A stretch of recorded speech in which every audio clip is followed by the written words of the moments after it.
Right, guys, hope you enjoy this show. It's going to be brilliant, I'm sure. I know it because it's us and that's what we do. But if you want even more of our amazing content, either in video or podcast form, simply head on over to redmenplus.com. Subscribe today. It's a bit like Netflix for Reds. Amazing content, documentaries, features, interviews, and a whole lot more. Yeah, go on over to redmenplus.com. Come and join us for another unbelievable journey with Jurgen's mighty Reds.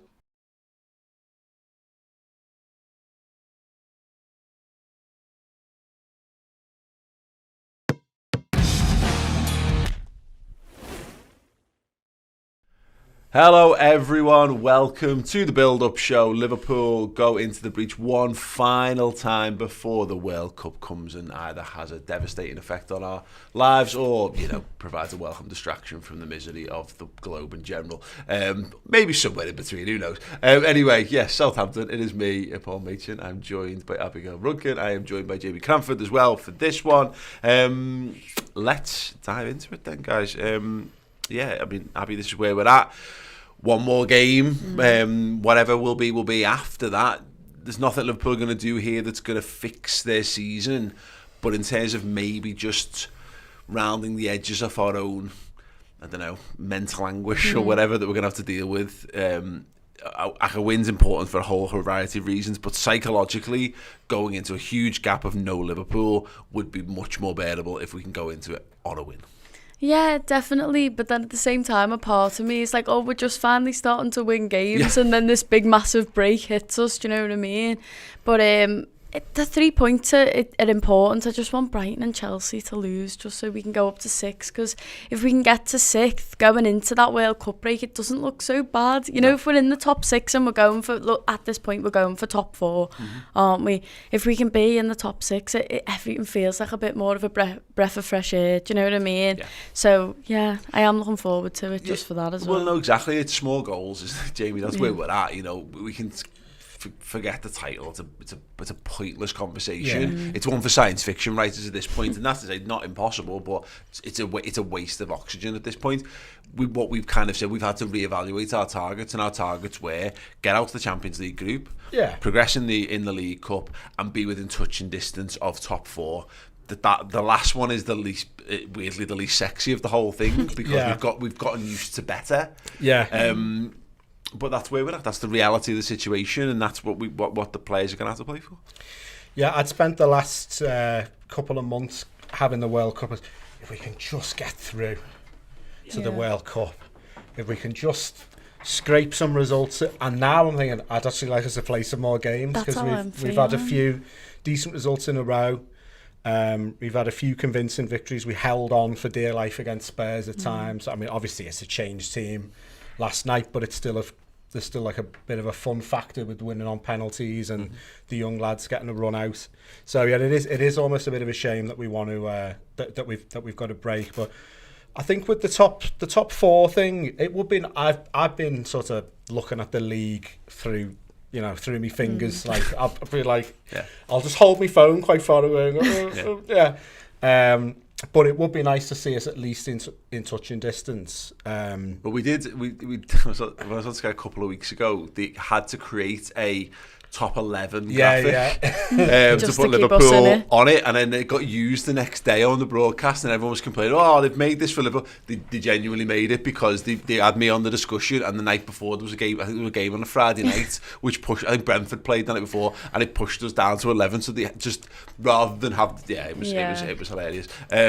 But you're right, it's been hard looking at the league table. We will do that now because I've purposely been avoiding it for weeks because it's just been a miserable experience. It's one of those where you could just do with Liverpool. Liverpool just need to win to allow us to look at the league table. But you mentioned it, and I think you were spot on there, Abby, is you don't want to be. This is the problem when you're fighting for 4th. Is there's a lot of football teams around there that you need to start dropping points. It was miserable when we thought let's just have City drop points, but when you're asking like 3, 4, and 5 teams to start dropping it, Liverpool need to focus on them. And our target is we're on 19 points for the season so far. Finish this on 22, and as you say, there's a chance you're in 6th. You're then still not great, even if everyone above us lost, you're still a couple of wins away from, and another week of everyone losing away from being able to consider being in top 4. But the reality is the reality. We can get bogged down in it, and we can choose to get arsey about it, but it's done now.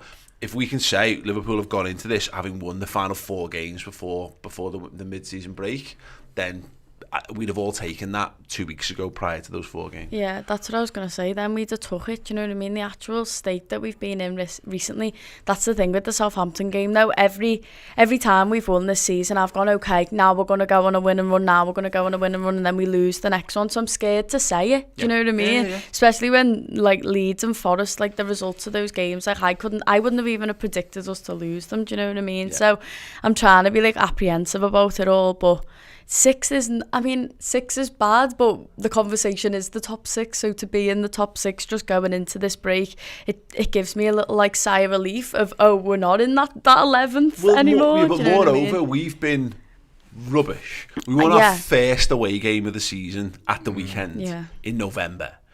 And if we can be within a couple of games of those other clutch teams, it goes to show, that nobody's talking about this being a catastrophic season for Man United, because that's where they're at. They're used to being in this kind of form, and they're all feeling quite upbeat because they've got a new manager and they've got a decent style of play. Chelsea have got a new manager in, started well. They're starting to have issues now. They've lost a couple of games that they would have been expected to win. There's teams there. Tottenham Hotspur can't beat any of the teams in that who they're fighting for these places with. So as much as we're conditioned now to be like, oh God, well, we need to win every game.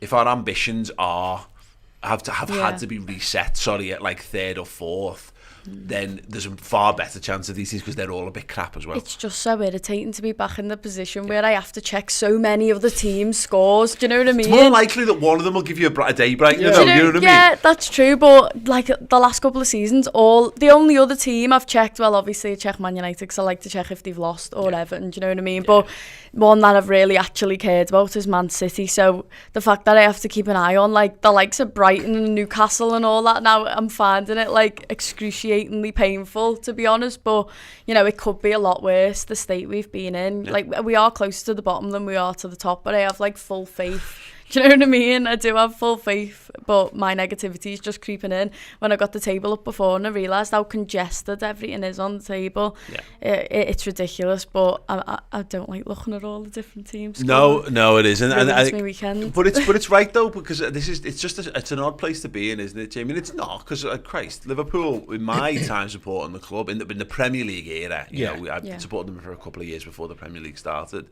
But I was a kid, barely capable of understanding really what the whole thing was about. But we've always been a team that's never been a consistently title challenging team. No. We've always been a cup team, and we've been a team that could, if a good headwind got behind it, we could make a push for the challenge every now and again. Yeah.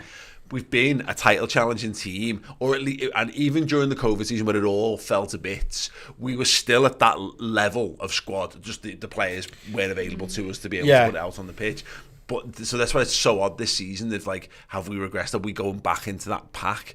But you forget about it. You forget what it's like on a week-to-week basis. Yeah. You forget that there's always a crisis club, and Liverpool have been that for a few weeks. And that's one of the things about beating Spurs, is it just feels a little bit like, okay, FSG are trying to sell the football club in the last week before the World Cup. Hasn't helped with this, but the spotlight on the pitch certainly has kind of started to move away. The circus has moved on to other clubs, back onto Chelsea. Spurs and Chelsea now, isn't it? Yeah. I think the thing,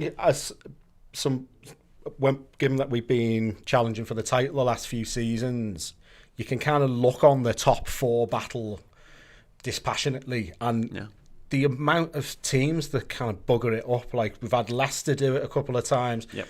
Arsenal were in the box seat. Like you always get it where it's like, oh, they're definitely going to come fourth. Yeah. And then it's, oh, they've lost, which we have done twice, but they've lost to the team in the bottom 3 or something, you know. Yeah. So I think I've seen a thing like, oh, we need to get 70 points, or we need to go at some ridiculous points per game, like when it's never going to happen. I think we just need to be better than whoever's in 5th. Now, if they go at a high pace, then we will have to match them, but all of these I think Newcastle are a difficult kind of wild card because they could reinforce in January. They're looking pretty good. I thought Spurs were a banker for top 4 because of just Conte's experience and his and his quality. And then you've got Man U and Chelsea, and I feel like Brighton will eventually have to fall away because they've they won't have as deep a squad as all the rest of them, but you never know. So no, it's entirely possible. But there's doors or spots that are left open during the season normally when the top teams don't get their act together, and it will be interesting to see what happens with Chelsea this season. Whether Graham Potter's able to, is this a transition season for him? They've got injury problems. They've got a new ownership structure in place. They haven't got all the football people in place above him. They're a bit of a basket case, and I'd said this pre-season is, can Tuchel hold them together long enough to be able to just get them back into the top 4 and then reboot? Well, they got rid of him. They got rid of the experience. Got rid of the European Cup winner and brought in Graham Potter. And is he going to have the strength of character or experience to guide them through this? In terms of his managerial progression, if they scrape into the top 4, that's like the biggest achievements, or the most significant in terms of the highest he'll ever finished in his managerial career. So they've got that kind of battle, and no one knows Newcastle. How will Eddie Howe cope if they do decide that January's the time to start buying loads of names in? Well, that's the first time they're going to have to deal with, if you're the 11, 12, 13, 15 lads who've gotten Newcastle into the top 4, and then all of a sudden here come the big guns. Well, how do you maintain squad harmony in a situation where it's like, well, hang on, Dan Burns, like, well, hang on a second. I'm the guy who's been keeping the clean sheets. We've had the best defensive record with me in here. Now you're bringing in this other guy.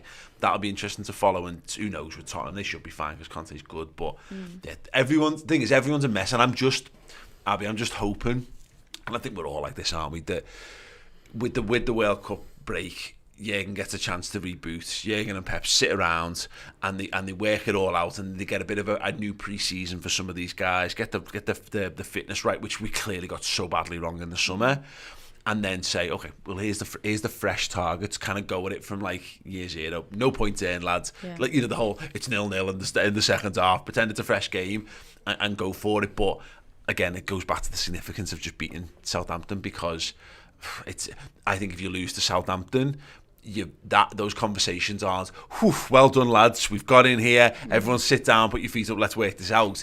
There's a lot of shouting that has to happen still, because it's another one of those relegation for the teams, will effectively have lost to another team that's currently in the bottom 3. Yeah, definitely. The break's definitely coming at a good time for us in a way, because we have been trying like the 4-4-2, 4-2-4 formation, and it just weren't working, and we've switched back to 4-3-3. So I'm hoping, because I was quite a fan of it, you know what I mean? There was a bit of an excitement there, you know what I mean? So I'm hoping maybe we can spend a little time on improving that. I think we've only got about 5-6 players going to the World Cup, so most of them are going to Dubai, aren't they, for like a training camp thing. So hopefully we can improve on things there. It does feel like the like breather that we really needed, do you know what I mean? Because it just felt like it was never ending. But like I said before, the moment we start to pick up a little bit, and I'm actually enjoying going to the game and watching Liverpool, and like just starting to like you were saying, peeking behind your hands at the table, just starting to have like a tiny like look at things, even like the way we finished in the Champions League, do you know what I mean?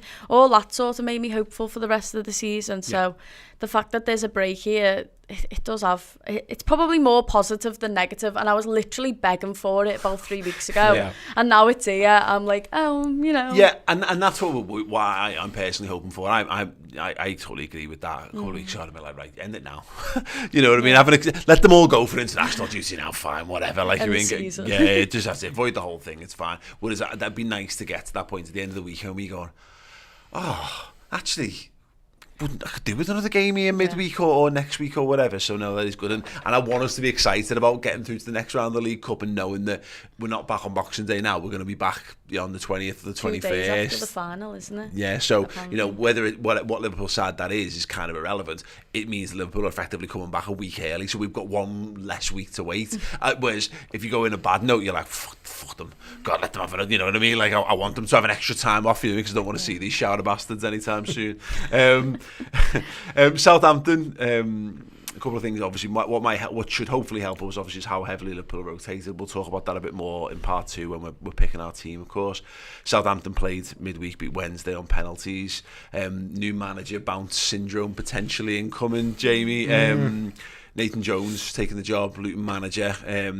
got the 9th in the Championship, so he's not talking about a high-profile manager who's going to come in with a ton of an amazing reputation from what I'm told. He was good at Luton, really struggled at Stoke. He's back at Luton, but went back to Luton, done a decent job. I'm hoping this isn't like a Brighton kind of effect. Yeah. Although of course they were going well, and he just he's brought a bit of continuity. I'm hopeful that these are just still in the doldrums a bit. I hope James Ward-Prowse is dead miserable and has got and doesn't feel to see any point in proving a point to Gareth Southgate. I can't be arsed with all the little side narratives that normally come around to bite us. Yeah, I mean, does anybody actually know if the new man? Has anyone crunched the numbers on the new manager bounce? I don't know how you'd need a PhD, certainly, wouldn't you? With these people, like managers that get promoted up a division, that it can be a bit sink or swim. Like, I think there was a guy who went from Forest Green to, was it Watford? Or there's been a few people who've gone up 1 or 2 divisions and have been sacked within 3 months since the start of the season. Yeah. But then you get the odd one where somebody's, I guess, like Potter. I mean, I suppose it's a bit different with Potter coming from, was it Denmark or Sweden? That was a promotion, but he's obviously, some people take to it like a duck to water. I'm hoping, we've been like the Blues over there. Like, if you need a win to sort your season out, we've been the ones who've been providing it this year, which we've not normally. Yeah, it's not. But with Everton the last few years, it's been like beleaguered manager, blah blah blah. Oh no, where's your win? You're going to Everton. Yeah, Liverpool have been like a points bank for people who really sort of need it. Like, I mean, we go, no, we care for the Premier League community. Yeah. Like, I mean, you're really struggling. Don't worry. Come on. We'll sort you out. 3 points. 3 points.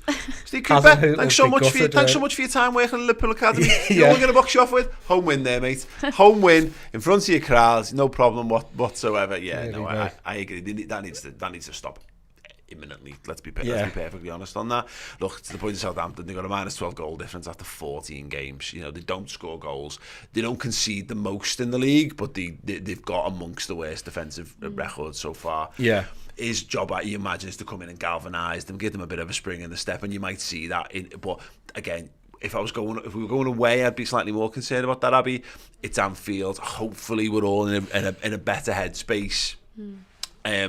We want to give the boys a big send off as well, and just my gut feeling on this is this goes more. I wouldn't say we're gonna do a 9-0 demolition job here, but this should be a game where if Liverpool get it right, this should be looking at a proper. I don't care how we win ultimately, but we should be able to manage a comfortable win here if we do all the right things. We should definitely, and I think if we perform the way we did in the first half against Spurs, then we'll be fine. We'll be flying. Do you know what I mean? But then that second half creeps around, and it's like the Liverpool we've been seeing all season. Do you know what I mean? So,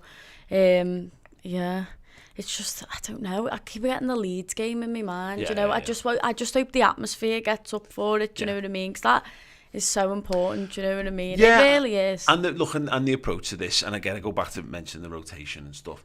Liverpool are going to put everything they've got. They've put all the firepower. They've taken no risks there. There's a couple of players that they quite clearly could have put in. You could have started Darwin Núñez in midweek. Yeah. You could have started Javier. You could have started Roberto Firmino. You could have started Salah. You know what I mean? Salah doesn't even make it on the bench because to the point we've been playing 2 games a week. Salah's not going to play a game now until we might not even play the League Cup game, before Christmas. It's going to be 6 weeks before he plays a competitive game, other than this one at the weekend. But I do wonder if there's a little bit of that. It's like, right, the mission here is in front of the crowd, go and put on a show. Yeah. Go and put it on a show for all the fans, all the ones who've maybe been sitting on the fence or creeping back towards the fence from the side of positivity, and say, look, we're going to hopefully lead us out. I don't know if they're going to do a lap of honour or appreciation for a mid-season or whatever, but what you want is fist bumps from Klopp. You want the players all coming up to the crowd and giving it this. You want to be able to sing the songs and hopefully carry us out in a good spirit. Right, we're brought to you in association with BetMate. Let's just catch up on where we've been so far. So if you're not familiar with this, what you do for each week on BetMate is you pick a squad or a team of 7 players, and then you pick your subs as well, a maximum of 6 from each football team. This week we've got a pot that's going to be Liverpool and Southampton exclusive for that. We're going to be introducing that in part 2, of course. But let's have a little look at how we got on last week. Hopefully we've got those graphics ready and queued up. There you go.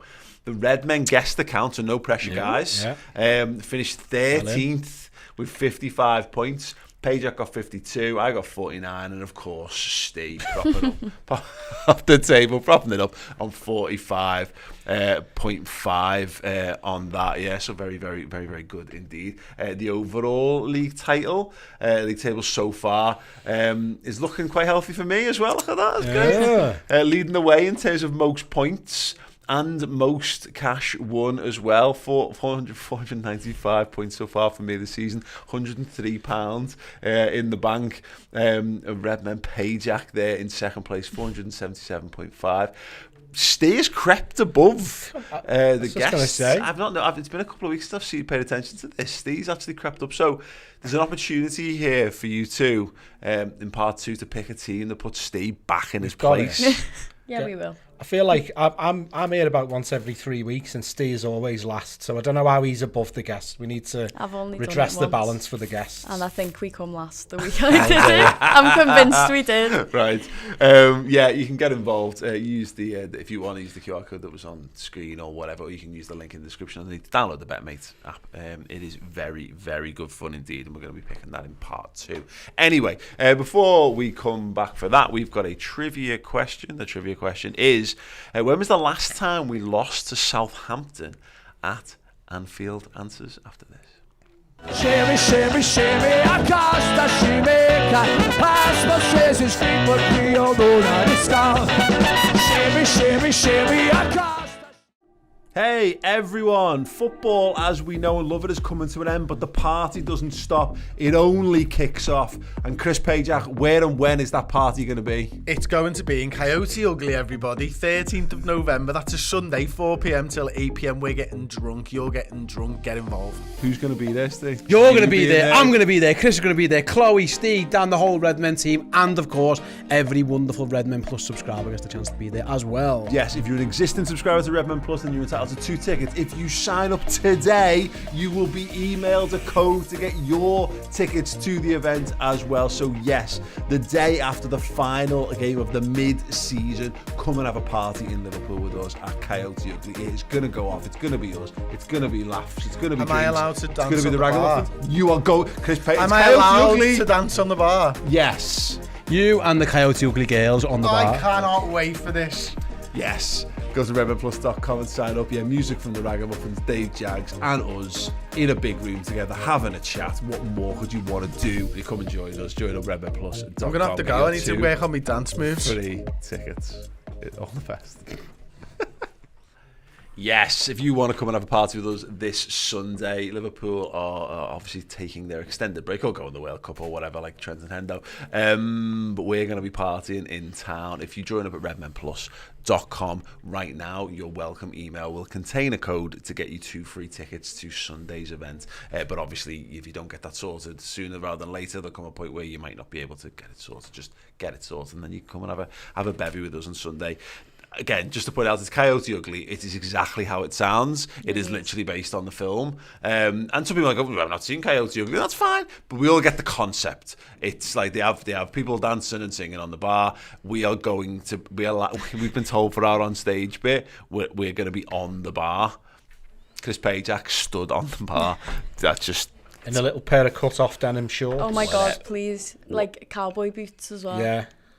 It has to happen now. Whatever it takes. Yeah. Whatever it takes. I'll buy them. You can borrow mine. Yeah. It's sad. We'll be back. I don't want that image to come into my head at some point in the future. Will it ever leave again? Yeah. Is the important question. Yeah. Right, sounds. Thank you so much for everyone. Of course, you guys got the tickets already. We're going to have a very good time with you guys, just hanging out, chilling, listening to some live music and watching Chris Pajak strip on the bar. The question before the break was, when was the last time we lost to Southampton at Anfield? Jamie, you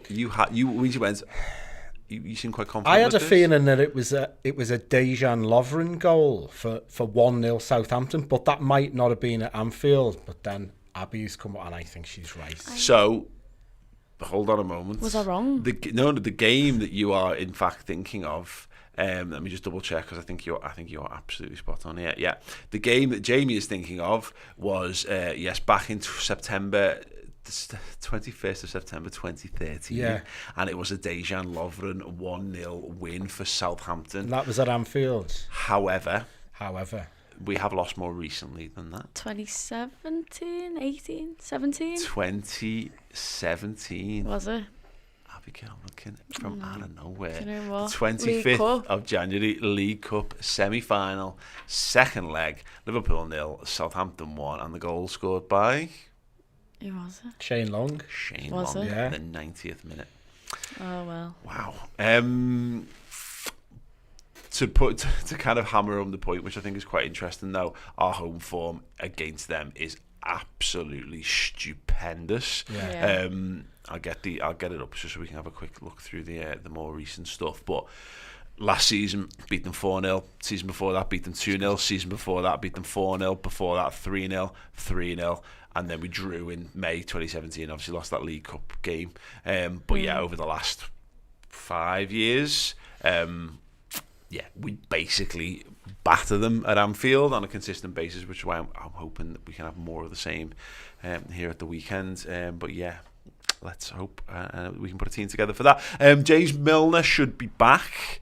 I was a little surprised that even though he'd come out of the concussion protocols, that's easy for me to say, that he wasn't involved at all in the midweek, whereas that's the League Cup team is James Milner's time to shine normally, and has been for a number of years, so he should definitely be back for this. Curtis Jones was absent. I had a rumour that he'd had a reoccurrence of the things that he's had already this season, the goal thing. But I thought he would play. Yeah. He was the first person I thought would play. Do you know what I mean? Yeah. I was really surprised, and then I was looking at the bench and I was so confused. But nothing on social media was telling me what. No one asked any questions. Nothing at all. I asked Neil Jones earlier, and he said that was news to him. He did nothing. So it might just be one of those Scouse rumours where as it always happens. But we're loads more susceptible to the Scouse rumour when things are bad. Yeah. Like the whole Klopp was leaving round of tweets that went out during the COVID season, and everyone genuinely believed it was happening. According to PremierInjuries.com, at the moment, there's 6 who are being on a watch list. Obviously, we know Diaz is out. Apparently, according to Pep Linders, he started running today, so that puts him on track for being back for the return of the footy, hopefully the League Cup, if not the Boxing Day game. The relief of that, honestly, the relief of it. Yeah, absolutely. Diogo Jota, the talk is he'll be a little bit longer. He's a bit further behind. No one really knows on our tour just yet. Naby Keita's listed here as a 25% chance of playing, but he was another one who had a setback, got back to fitness and then missed out at the weekend again. Which, I mean, conspiracy theories will continue. Fueling the rumour mill loads, isn't he? Not old Naby at the moment. Yeah, still unlikely for Joel Matip, of course, as well. So yeah, I mean, look, broadly what it means is we kind of know what to expect. It's going to be a lot of what we've seen of late, really. And I guess the only thing that might alter some decisions in this, Abby, is the derby game in midweek. Not loads of senior players in there. I'm not sure anyone's played their way into starting contention, but is there anyone from that performance that you'd think, I wouldn't mind a little look on the bench? Ben Doak, is it? Come on. Oh my God. Yeah. Unbelievable. Literally, I was in Upper Main, so I couldn't read his name on the back of his shirt. So I was just going, I think it was 50. I was like, number 50. I was like, oh my God, who's that? And literally unbelievable, weren't he? Literally ran the show. Yeah. Unbelievable. He's one. I think there's 3 players in that side, Jamie, who none of whom I would expect to start this because we're going as strong as possible for it. But if you told me that Stefan Bajcetic, Calvin Ramsey and Ben Doak were on the bench for the weekend, I'd be made up for all 3 of them because I thought in different ways, I thought they all got a chance to show what they were capable of in that game. Yeah, they were all good. I could definitely see them maybe starting the odd game, maybe not Doak, but I could see him, you never know with our injuries, I could see him on the bench maybe as the season goes on when he's had more, because let's face it, he's only had 4 or 5 months at the club, hasn't he? But he's just got that raw thing of just, it's like schoolyard football, isn't it? I'm just going to rip you and try and get a shot off or try and get a pass off, and it's nice to see that almost like unschooled thing, because it's all, you always hear it, don't you, of he needs to work on how he integrates with the team. You're like, no, just want him to play like FIFA Street and just take 4 people on and have a shot. You know? No, and that's we were having a good chat about him, and I just done Journal Insight with Neil Jones from goal, and we were chatting about the impact of the young players, and what a stellar impact he's had on the youth league team for Liverpool so far in Doak, and there's something about those guys with the electric pace over a couple of yards, which just takes them past the player. It gets you on the edge of your seat, and he's not going to be an integral part of the first team Liverpool squad. He's 16 years old. It's just exciting to see players like that, do you know what I mean? And particularly for the front three where, we've got the 3 lads now. It's Darwin, it's Bobby, and it's Salah. They're your 3 established lads. Yeah. We've tried a bit of Curtis Jones in there, and he's been absolutely fine. We don't know what his fitness levels are like for this. We've seen Ox play in the front 3 before. Harvey can do a little bit. Carvalho can do a little bit. But none of them, maybe Ox, but none of them are lightning. And there is just something to, if you wanted to shift it round and you wanted to push Salah central, for example, I could see a worse world than putting Ben Doak on for 10 minutes at the end of a match and just saying, go and challenge some people. Yeah, well that's why I love watching the cup games earlier on, because you do get to see, because it's not like I don't really watch loads of the academy, which I probably should watch more of it really, but it sort of shows me what they're doing, and do you know what I mean? It like puts a few names in my head, do you know what I mean? So no, I really enjoyed watching them yesterday. Ramsey as well, like I don't mind if he's on the bench and comes on for Trent like every week. Like he was really good. It would be nice to see him take his place in the squad, his proper place in the squad, Jamie, and that is right now it's not quite what Costas is to Robbo, which is in far heavier rotation. But I want to see if Trent's going to come off, and he has done a lot. We've been trying to limit Trent's minutes because he's played far too much football. I think he's played the 3rd most minutes of anyone in the Liverpool squad this season. 20 minutes. 20 minutes at the end of the game, so you don't need to put James Milner to right back. Put Calvin Ramsey in there now. He's had a couple of little appearances under his belt. He's played a couple of games in the 21, scored a couple of goals at that level as well. Now he's played the League Cup game. I don't care about the game state anymore. It's Southampton. There should be no issues with, even if you're chasing a goal and you have to bring Trent on, if you keep him on by the way, but if you have to bring him off because of sports science, bring Calvin Ramsey on. Yeah, especially with the 5 subs. Yes. It is good because we've been, especially when we weren't playing well. I mean, it reached a kind of crisis point when Milner was selected at right back against City, and thankfully he was brilliant. But there was that thing like, oh God, we've let. What was it, Leeds the other week though, when the game's not going our way, and that was the one where people got a bit upset about Milner coming on for Trent. Especially because we've let Williams go and got good money for him. To be fair, then we've signed a lad, and he's immediately injured, like a load of our other players. And then you've got the Gomez playing there, and then Matic goes out, and it's like, oh my God, what? But he's certainly he put in a good display last night, and just with that little bit of experience, I wouldn't be averse to putting him in now. Yeah, absolutely. I guess the only thing where I think there's any real question of where people start, Robbo will come back in.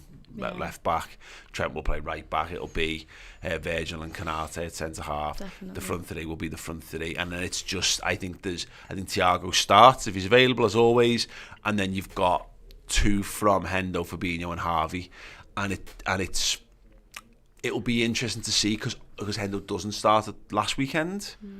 He doesn't play in the midweek. There's no reason why he won't come into this, but it might actually be one of those games where it gives you a little inkling of. Is Klopp picking his strongest team, or the team he thinks is most capable of breaking these down? It'd be interesting to see who's in the 6 and therefore who's in the 8. Well, if you had to put yourself in Jurgen Klopp's shoes, what do you reckon he'll do? So, is Henderson all right now? Did he have was it an injury that he had? I think he sounds, yeah. Was it? Because everyone was saying he had an injury, so I was a bit like, I don't know. Do you know what I mean? So I don't know if Klopp would throw him in to start him if he's still got an issue, but I just don't see him making any changes from Spurs, to be honest with you. I still think we'll see Fab, Thiago, Harvey in a 4-3-3, keep it to a 4-3-3, because I just, as much as I like the 4-2-4 or 4-4-2, whatever you want to call it, stresses me out a bit. No, it is. And look, we kind of, I think we've all been coming back to this, haven't we, Jamie, where everyone just feels a bit more relaxed because it's so recognisable, the pattern to play it back in 4-3-3. Yeah. That's it's kind of, I got what we were trying to do, but we had no midfielders when we were trying to do it, and we had loads of forwards. Now we haven't got loads of forwards, and we've got more midfielders available to choose from. So the 4-3-3 does make it. We're at home as well, you know, and that should be a big part. But it's the Fabinho thing for me. And I don't quite know what Southampton we're going to get, of course, and that'll be the difference with the new manager.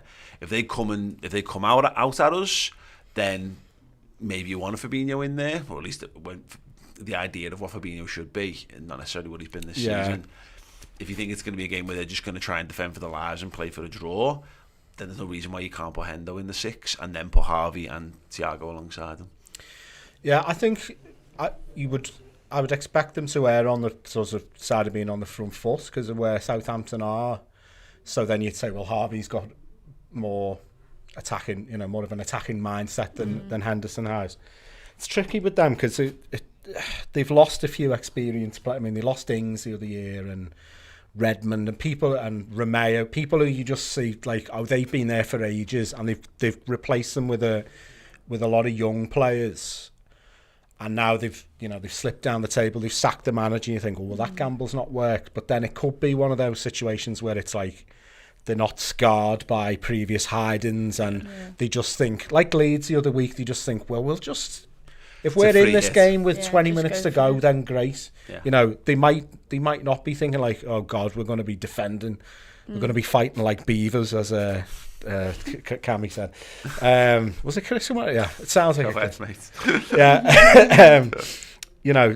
They might. So I'm obviously hoping that that's not going to be the case. I'm hoping that you want a nice goal in the first 20 minutes or so, another one in the second half, and another one in that's Ben Doak in the 90th minute or something like that.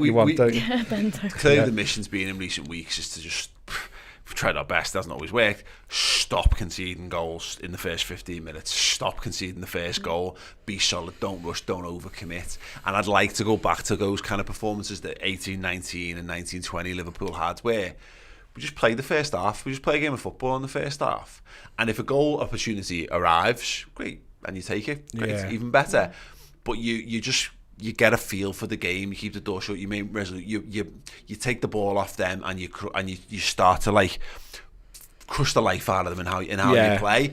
And then with a little bit of analysis at half time, you then go up a gear. You're attacking the cop, and you're going absolutely. Well, you put them to the sword. But in terms of what we're talking about there, you could do with breaking the spirits really. So I agree. A goal in the first 20 minutes for us. It doesn't put the game to bed because loads of teams have taken encouragement from Liverpool. Can be a bit weak when we overcommit, but it gives us a platform. That's what I'm hoping to see from us this time around. Right, we're going to be picking our 11s. We're going to be going through some of your comments and stuff as well in a minute. But it is time to pick the BetMate team for this week. Jamie and Abby, you have the job as mentioned. You've got to pick 7 players for on the pitch. You've got to pick your 4 substitutes. You can only pick a maximum of 6 from any team. So a maximum of 6 Liverpool players in there. We're going to start with the goalie. Well, I want to speak to you about what's the deal? Is this like a trade secret that you're allowed to reveal? Picking the opposition goalkeeper? It's not a trade secret because Chris Pajak basically had people messaging me to blame me for Liverpool not winning games. Yeah. I captained the opposition goalkeepers in the Nottingham Forest and I think the Leeds game, and I come in and I did well in both of those. Let's just put it that way. Let me just double check. Actually, my theory is I captained Henderson and Meslier in consecutive weeks. I finished 6th and won £32.50 in the Forest grand prize pool, and I won 54 and finished 4th in the Liverpool Leeds one as well, based on strong goalkeeping performances. Because my theory is you always want to pick Alisson because he's more likely to keep a clean sheet, and we're playing a team that's weaker than us. Yeah. But that doesn't bring the money in, apparently. Well, maybe let's go with Paul's thing. Well, Meslier, I put him as captain. I was going to say, I still think I want to pick Alisson. You get a point for every shot saved by a goalkeeper, and I had him as captain, which doubles your points. So there's a tactical factor you might want to consider in this is the trade secrets now, isn't it?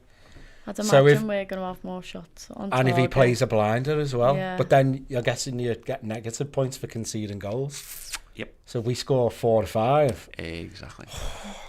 You look into this so much. I did it with your dad the other weekend. We were like, should we just do Liverpool Alisson, players? Trent, And then Robbo. we were like, just one random Should we just player. put Alisson in? Right, go on, pick your goalie then. Oh, we've run out of time. Hang on. Yeah, if you pick your team, you've got to get it in quickly. So Sorry. yeah, it's all right, we'll do that. Yeah, you can get involved. You can Too much download time the talking BetMate tactics. app by scanning the QR code. The link is in the description underneath. The guys are going to be picking through their team. Talk us through it then. You know, while we're waiting for that to reload. So you're thinking Alisson as the goalie? Yeah. Should we just... Liverpool are going to keep a clean sheet. We're going to... Let's just go for Alisson. I'll go for Alisson. Yeah. So Ali in goal. Yeah. Okay. No messing about. 2 defenders. Canate at the top there. Do you have any strong inklings as to who your Southampton player in your starting team is going to be? Is there anyone you're desperately looking for? That's a good question. Or Prowse in or something. Yeah. Is that because the one you definitely know? That's exactly Yeah. That is Almost exactly why. Bella, It's literally predictable at this point. Bella Kotchap's gone to the World Cup with Germany. Go So, for it. Yeah. He's got a little... He's got- a little... oh, I don't know what a that little means. injury mark there, I think. Yeah. Do you want to Don't take the be chance, doing that. Jamie, on your headline? Oh my You've got to God. finish above Steve Hoare here. Normally I just go Trent and Robbo because I think So they'll get... Calvin Ramsey in. Can I just let you know how many assists Trent Alexander-Arnold got this season? None. 0. Oh, But he has I know. scored 3 goals. It's mad, All isn't gone, it? It doesn't feel right. Doesn't feel I'd right. put But, Canate in if it Yeah? was me. Should we throw Go on. Canate in? so, and yeah. Robbo? Or Yeah, I'd say more Robbo than okay, Trent. we'll stick him in then. Andy Robertson. Just all then. Liverpool most so far. Yeah. Centre mids. We're going... Oh, there's Oh, Maitland mids, Niles there. There's another player I've heard of. Should we go Ward Prowse? Ainsley Yeah. Maitland-Niles is I love one how of he those got players last who week. only ever seems to turn up in his career against Liverpool. Put him in then. Fabinho. I feel like maybe Elliot. Yeah, if you think he's going to play. I think he's going to play. I so do I. Okay. Oh. Put Harvey in then. What if he doesn't play? Fabinho's definitely going to play, isn't he? Is he? Is he though? Henderson can Is play he in the though? 6th. I think out of all of them, This is my Thiago's game, the is Thiago most is likely. certainly going to Thiago. play. We stick Thiago, yeah, all right, 'cause he's yeah. the most likely. Okay, you 2 at the forwards then. Salah, I'd say. Salah and and Darwin. Nunes? Yeah. Yeah, I'd say Salah and Nunes. Yeah. And then Okay. just fill the bench with... Yeah. Captain and Southampton vice captain, important things. Captain is a double multiplier. Vice captain is 1.5. I'd captain Salah. Yeah. I would. Yeah. Oh, I've just got rid of him. Hang on. There he comes. This is literally me Yeah. doing fantasy footy. Captain he is. Who are we having as vice captain? Could just do Alisson if you wanted to. Okay. Oh, If he's getting going that with clean the sheet. goalie. I know, if Go he's getting with that the clean Yeah. sheet that we I think like he's it, yeah. getting. I like Okay. it. And then So just now we fill need the bench. Southampton. Sounds. Just do the first. Right, four. you guys pick your bench. Oh, while we're Bella doing, catch while up. we're doing Do that, Salah. let's have a look then at the teams that me, Oh, do you want to do Salah soon? Steve, Yeah, go on. and Chris have picked. Chris Pajak has gone with Alisson, Van Dijk, Canate. He has gone for, I can't read that from here, brilliant, and Thiago alongside. El Yanusi. Yes, there you go. Yeah. I literally can't read that from here. Wow. That's a worrying early sign. Salah and Nunes as captain and vice captain for Pajak. Okay, moving on. So, a shocked Steve Hoare. That's his face when he found out he wasn't bottom of the overall Yeah. league. Alisson, Robertson, Canate, Thiago, James Ward-Prowse, Salah and Firmino. Captain. Vice Salah, captain Oh. Firmino for Steve Hoare. A lot of faith And the in team him. that I settled upon, yep, The keeper I've again. gone from the goalie. I was going to say that's the same as ours, but different. I have goalkeeper, yeah. vice. Different goalie. I vice captain the Southampton goalie. I've got Robertson and Canate as my defenders. I've got James Ward-Prowse and Thiago, captain Salah alongside Darwin Núñez. Yes. Play along at home. Make sure you are gamble aware. Make sure you're over 18 as well. If you're not into that kind of thing, then don't make us force you into any kind of major lifestyle changes or whatever. It is meant to be fun. It is supplementary to your life and to your footballing experience. So if you want to join us and beat Steve, then by all means do. It's almost guaranteed that you beat Steve. Yeah. If you've got the bottle, and I bottled it by the way this week, is that put the Southampton keeper in and captain him. I bottled that this You're week. just sick of the grief off everyone. I'm sick. Our Club Legend Discord was chock full of people messaging me during the game against Leeds United, basically blaming me for losing that game, and that's all Chris Pajak's fault. Have you saved your team? Yeah. We've saved the team. Quality. Then we are good. Right, sound, yeah. There is a free to enter pot. If you open the BetMate app and sign up using the referral code Redmen 5 if you're a new customer, you can log in. If you're not, click the join icon at the bottom and enter the pot code Redmen. REDMEN, and you can play along with us for free in that as well. So yeah, the code is Redmen, and you can get involved. That should be very good indeed. Right, sound. Let's crack on. Oh yeah. Oh, by the way, I just want to make a quick mention. The people at BetMate are actually are looking to take on people who want to invest in them as well. So if you want to get involved with that, then check out their socials for more details on that. I'd love to be able to give you more detail on it, but it's not something that I totally understand. So go and check their stuff if you want to find out more details. If you're enjoying playing along with them so far this season, anyway. Let's go through our 11s then. It's going to be decided by the midfield threes. Jamie, who has already said he's convinced that Fabinho is starting this game. Yeah. So it's the back four as expected. Yeah. And a midfield three of Fabinho, Thiago, Harvey Elliott. I think that's me. That's if I'm the manager. Unchanged then. He might from Tottenham. That's the same, isn't it? Unchanged. Yeah. He might play Henderson. I would start Elliott. There's a slight chance the other alternative to this is it might be Henderson. It might be all three. It might be Fabinho, Thiago, Henderson. That's the other slight variation on that. I'm not against Jordan Henderson starting in the six. I think he's been pretty good in the six so far this season, and he has in general in his Liverpool career.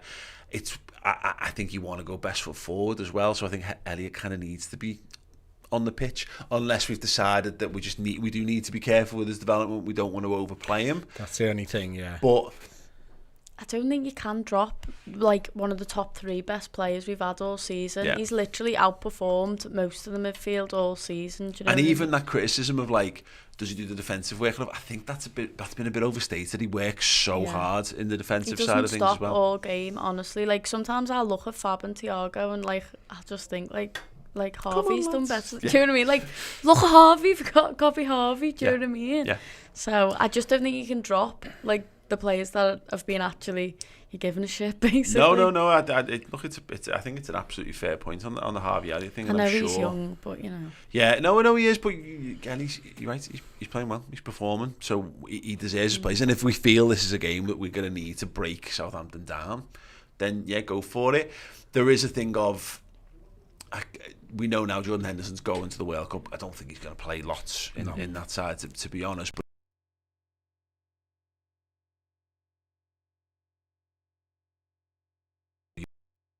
as much as I think it should work the other way around, like international teams should very much think about how they take care of the club's players to make sure they're fit and available. The problem is that how well do you trust international teams, and how well do we trust England to not goose Jordan Henderson, because Gareth Southgate is so desperate to chase not being lambasted by all the English media and all the people on social media when they inevitably get knocked out in the quarterfinals, because that's how good England are. So maybe we do have to be a little bit careful, but I don't know. For this one, I'm going to go. I think it'll be Hendo in the six. I think it'll be Thiago, and I think it will be Harvey Elliott. Maybe I'm playing a bit of devil's advocate there, but I don't think it matters really. I mean, we're kind of like all of those midfield options are pretty much as good as each other. Yeah. I do think we move the ball a bit quicker when Henderson's in the six, and I think this is one of those games where if we're just looking to catch them flat-footed, Fabinho can come in at any point, and he's another one again who's got, he's struggling. He's got to think about his Brazilian place as well. He's another one who's not going to play, but he's struggling now, Fab.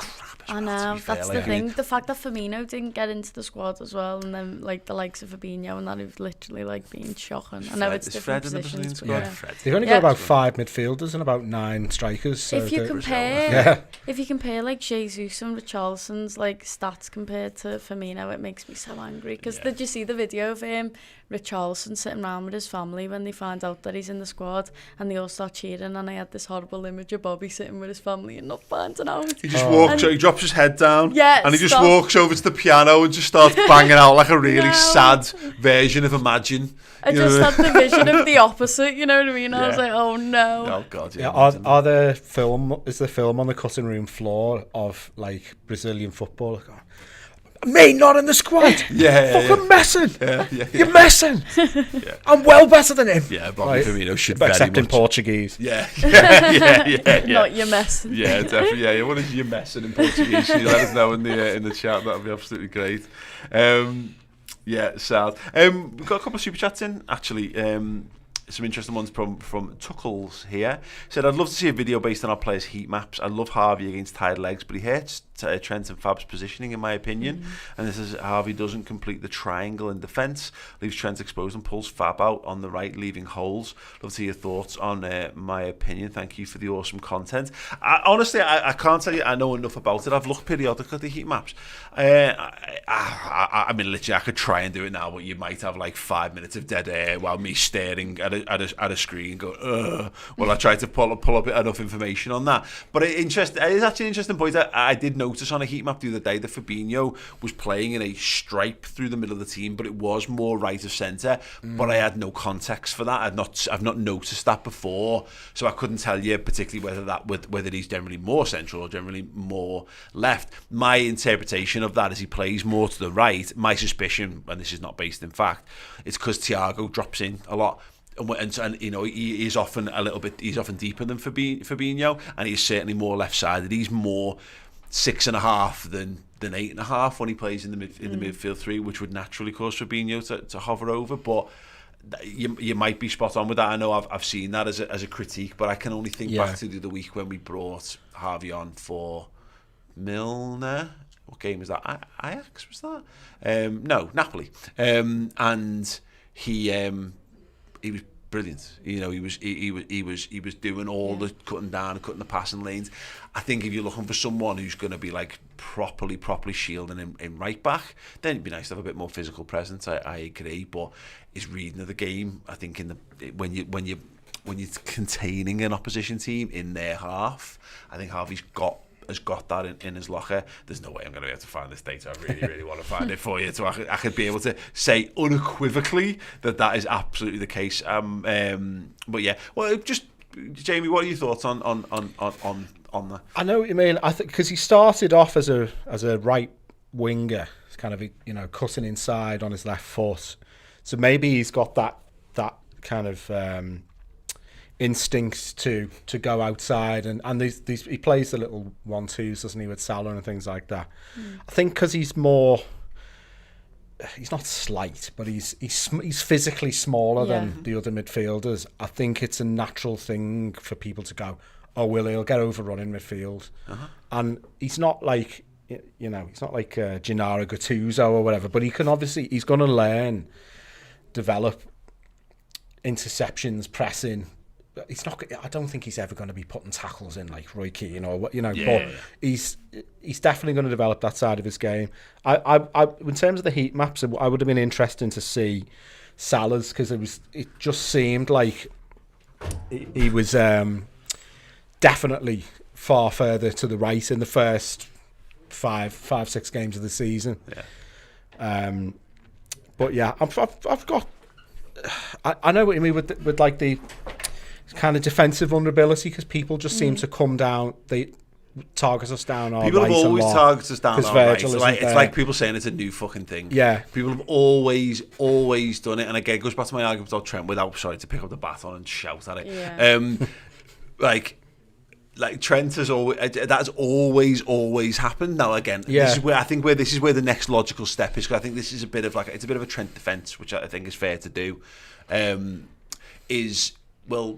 If we've always been targeted down that side, and we've always had a really good defensive record, all told, in terms of goals conceded and what have you, then it stands to reason that it might be a problem in front of the defence and not the defence itself. And I do tend to agree with that. And it's whether is Fabinho being left to do too much, and I think that's a perfectly reasonable point or concern to raise. I don't know enough about it to be able to say one way or the other, because it still feels to me like I think Fabinho's just a bit sluggish this season. He's looked like he's been drowning, like literally drowning. But I don't know whether that's because of the formation as well. Do you know what I mean? Has he got too much to do? And because he just looks like he's literally like the ground's going to swallow him up sometimes. Do you know what I mean? The amount of times he's lost the ball and stuff. Yeah, in all that time I've managed to look at the heat maps of 3 different games and I couldn't honestly it doesn't prove or disprove it one way or the other. I'd need to get more data on that one, but definitely an interesting point. We'll be doing some stats specials and stuff over the winter break on Redmen Plus. Chris is better at this stuff than I am, so yeah, if you've got any things that you particularly want us to look at, then yeah. But thank you so much to Tuckles there for the super chats, and hopefully we've not disappointed you too badly by not having the instant answer to in-depth tactical questions about you need a dossier like Bielsa, don't you? I'm more hopeful that Pep Linders and Klopp know the answer than me at this point, but we'll have to see on that one. Let's have a little look at the other Premier League fixtures this weekend. Manchester City host Brentford in the 12:30 kickoff. I think anyone who's smart has got a Haaland triple captain for that one, and we'll expect Man City to wipe the floor with them. It's therefore one of those games where I have a little sneaky back of my mind thing where it wouldn't shock me if Brentford nicked something. Ivan Toney with a big point to prove. That's what I was thinking, a point to prove. I mean, I've put, I'm so stupid I am. On my fantasy footy, I've captained Haaland and then vice-captained Ivan Toney. Yeah. Because I just thought, you never know. Why not? You never know. We're the 3 o'clock, and amongst the other 3 o'clocks, Bournemouth host Everton. Ooh, wow. The infamous game, of course, where all the Evertonians spilled onto the ground in their Lonsdale slip-ons. They'll be looking for another one of those again. West Ham host Leicester. Really interesting to see where the Leicester's sort of rejuvenation in recent weeks continues, and West Ham are a little bit in the doldrums. Is Frank? I know we're stepping on our neighbours' toes. Is Frank in real trouble if they lose that game? Do you think? I think that will be the game where the fans start to turn a bit. Now, I did the overlap this week with Baz from Toffee TV, and he was like, no, still fully behind Frank Lampard. And I asked the question, does he still get yours? And apparently he still gets Everton, gets them, and that's.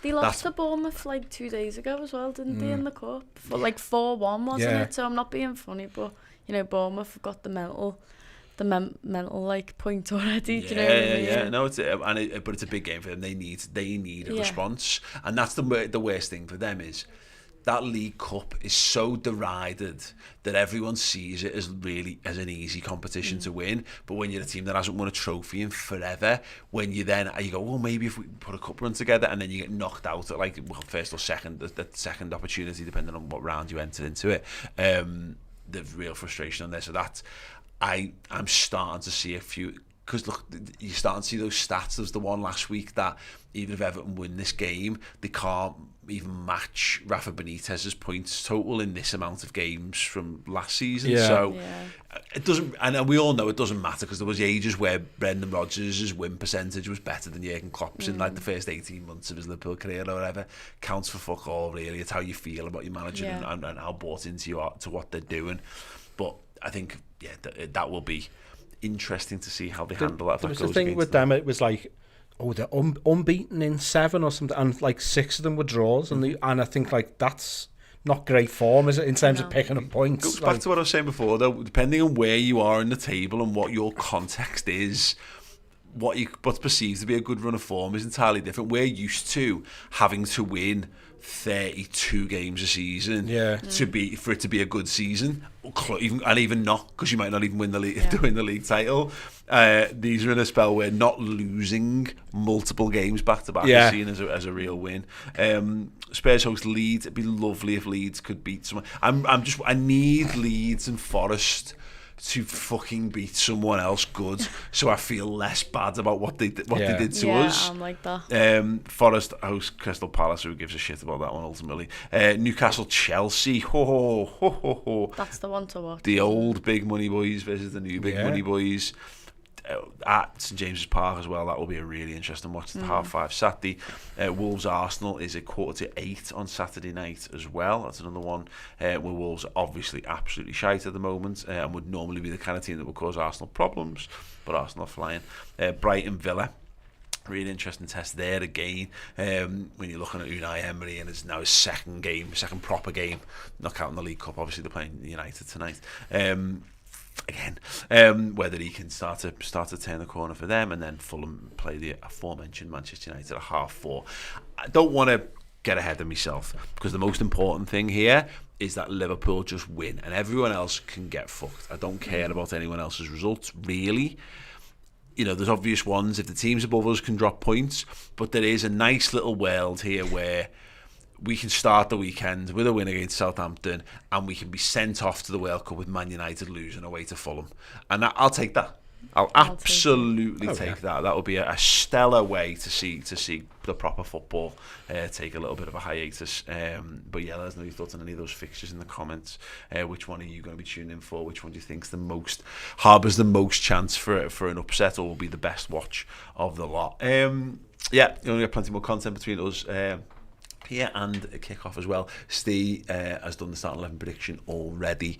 I was over doing a Journo Insight with Neil Jones, really delving into the behind-the-scenes stuff of what we know so far on FSG and the takeover and all that kind of thing as well. That's streaming on Redmen Plus right now, and there will be the watch-along at the weekend. We'll also have Jurgen Klopp's press conference on YouTube and available on podcast and apps as well. Right, let's have a score prediction for this one. Jamie, what do you think? 2-0.